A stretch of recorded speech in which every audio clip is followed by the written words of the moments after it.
Break के बाद आपका बहुत बहुत स्वागत है। हम बातचीत को आगे बढ़ाते हैं अपने सारे मेहमानों से और उनसे समझते हैं कि इस पूरा मामले को।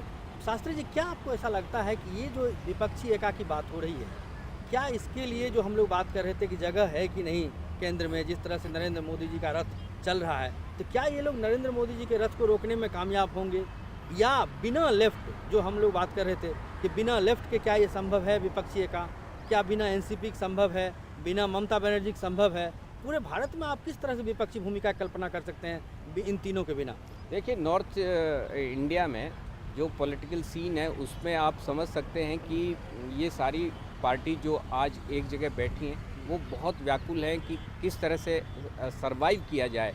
जो नरेंद्र मोदी का एक के बाद एक जो प्रहार हो रहा है इनके ऊपर, वो सहन नहीं कर पा रहे हैं। जहाँ तक लेफ़्ट की पॉलिटिक्स का सवाल है, लेफ़्ट खुद बहुत बुरी स्थिति में है। आज के दिन लेफ़्ट को शायद ये थर्ड फ्रंट वाले भी गिन ही नहीं रहे। उनको मतलब समझ में ही नहीं आ रहा है। ये तो बाद में सोचेंगे कि लेफ़्ट से बात की जाए या नहीं की जाए। लेकिन जो इम्पोर्टेंट फोर्सेस जो बाहर रह गई हैं वो 2-3 हैं जिनसे इनको अल्टीमेटली बात करनी पड़ेगी। एक तो बीजू पटनायक है, एक जयललिता या करुणानिधि में से कोई हो गई, और इधर महाराष्ट्र में एनसीपी।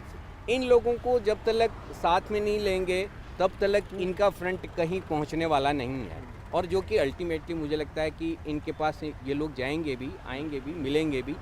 लेकिन एक मैसेज एकदम साफ है कि अब जो है इस तरह तरह की जो विचारधारा के लोग एक जगह आकर के कोई सब्ज-बाग दिखाएं तो लोग नहीं मानने वाले हैं। जिस तरह से अब नरेंद्र मोदी के ऊपर सब्ज-बाग दिखाने के आरोप लग रहे हैं, तो ये तरह तरह के लोग इकट्ठे होकर के कोई एक पिक्चर बना पाएंगे, ये लोगों के समझ में नहीं आती है। तो विकल्प का तो कोई सवाल ही नहीं है।